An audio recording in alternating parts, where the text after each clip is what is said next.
Economic stabilisation ہمیں یہ ملی ہے اور جو ہم نے اسٹرکچرل ریفارمز اب شروع کی ہیں ان کو ہم نے پوری تندہی سے we have to take them through the finishing line. جو ایک میڈ ان پاکستان معاشی اصلاحات کا ایجنڈا ہے وہ لانچ کرنے جا رہے ہیں اور اس حوالے سے وہ پوری قوم کو بتائیں گے کہ کس طریقے سے جو ہم آج استحکام سے گروتھ کی طرف جا رہے ہیں، یعنی ڈیفالٹ سے ہم گئے استحکام کی طرف، استحکام سے ترقی کی طرف. تو یہ الحمدللہ اللہ تعالیٰ کا کرم ہے. Uraan Pakistan home grown national economic plan 2024 سے 29 کا آغاز. وفاقی وزراء اور ارکان پارلیمنٹ کی اڑان پاکستان سے متعلق گفتگو. وزیر خزانہ محمد اورنگزیب نے کہا کہ آج کا دن پاکستان کی معاشی تاریخ کے لیے اہم ہے. نجی شعبے کو اب معاملات چلانے ہوں گے. وفاقی وزیر اطلاعات عطا تارڑ بولے کہ پاکستان کی ترقی کے لیے مل کر کام کرنے کی ضرورت ہے. احسن اقبال نے کہا کہ پاکستان کو سیاسی انتشار یا لانگ مارچ نہیں، معیشت مارچ کی ضرورت ہے.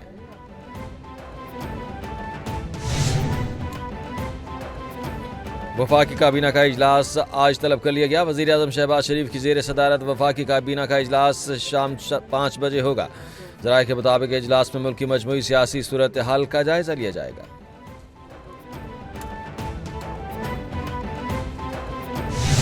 ہیومن رائٹس کے حوالے سے اس وقت دنیا کی آوازیں اٹھ رہی ہے.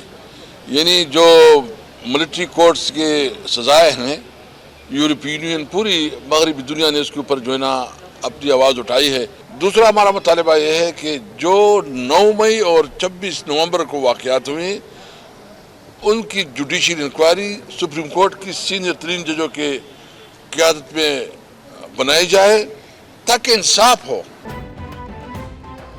26ویں آئینی ترمیم نے عدالتی نظام کو مفلوج کر دیا. پاکستان میں انسانی حقوق سے متعلق دنیا میں آوازیں اٹھ رہی ہیں. سپریم کورٹ کو انسانی حقوق کی خلاف ورزیوں پر نوٹس لینا چاہیے. پہلا مطالبہ تمام لیڈرشپ اور ورکرز کو رہا کیا جائے. دوسرا مطالبہ 9 مئی اور 26 نومبر واقعات کی جوڈیشل انکوائری ہو. خیبر پختونخوا صوبے میں امن و امان کی صورتحال تشویشناک ہے.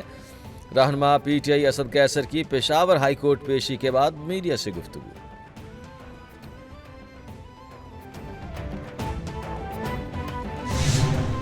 آپ جتنی مرضی بارود کے زور پہ، بندوق کے زور پہ اپنے نظریہ مسلط کرنے کی کوشش کرے، یہ قوم اور یہ سپاہ انشاءاللہ تعالیٰ آپ کے تمام ان ارادوں کو ناپاک کرے گی، خاک میں ملائے گی.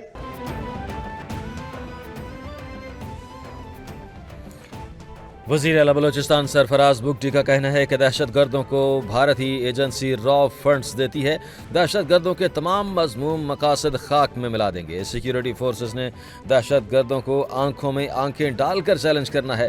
حکومت تمام ضروری وسائل فراہم کرے گی. صوبے میں امن و امان کے لیے پولیس کی قربانیاں ہیں. ملک کے لیے جانوں کا نذرانہ دینے والے ہمارا فخر ہیں.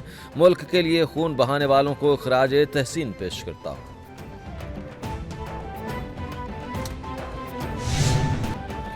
کراچی کے مختلف علاقوں میں 6 روز سے جاری مذہبی جماعت کی جانب سے دھرنے کا معاملہ. شہریوں نے شہر کے متعدد مقامات پر جاری دھرنے ختم کرا دیے. پولیس نے سرجانی کے ڈی اے فلیٹ سینٹرل میں 5 سٹار چرنگی پر دیے جانے والا دھرنا ختم کر دیا. ضلع شرکی میں گلستان جوہر میں احتجاجی دھرنا ختم کر دیا گیا. چرنگی ناظم آباد نمبر 1 اور 2 کو ٹریفک کے لیے کھول دیا گیا. شاہراہ پاکستان مین عائشہ منزل چرنگی اور انچولی شاہراہ پاکستان کو بھی کھول دیا گیا.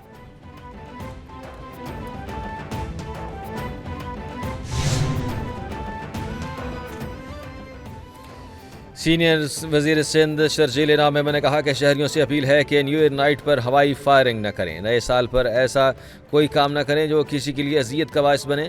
امید ہے کہ نئے سال میں فلسطینی بھائیوں کی پریشانیاں کم ہوں گی. دنیا میں جہاں ظلم ہو رہا ہے اللہ کے لیے ان کے لیے بہتر کام کرے. پانی، صحت اور تعلیم جیسی صورتحال سہولیات میسر ہوں اور ریڈ لائن BRT منصوبے سے لوگوں کو سہولیات میسر ہوں گی. K4 منصوبہ کئی سالوں سے چل رہا ہے.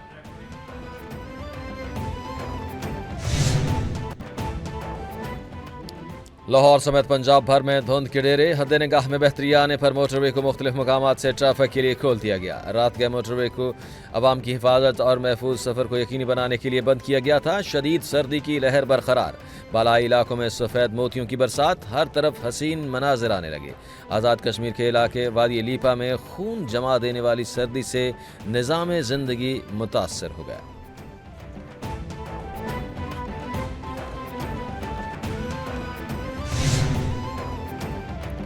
امریکہ میں طوفانی بگولوں نے تباہی مچا دی، 3 افراد ہلاک ہو گئے۔ خبر ایجنسی کے مطابق امریکی ریاست ٹیکساس میں طوفان کئی ریاستوں پر پھیل گیا۔ Louisiana, Mississippi, Georgia, Alabama, Tennessee, شمالی اور جنوبی کیرولائنا طوفان سے شدید متاثر۔ گرج چمک کے ساتھ 150 سے زائد طوفانی بگولوں نے تباہی مچا دی۔ طوفان کے باعث 383 پروازیں منسوخ کر دی گئیں۔ طوفانی بگولوں سے گھروں کی چھتیں اڑ گئیں، 2 لاکھ سے زائد صارفین بجلی سے بھی محروم۔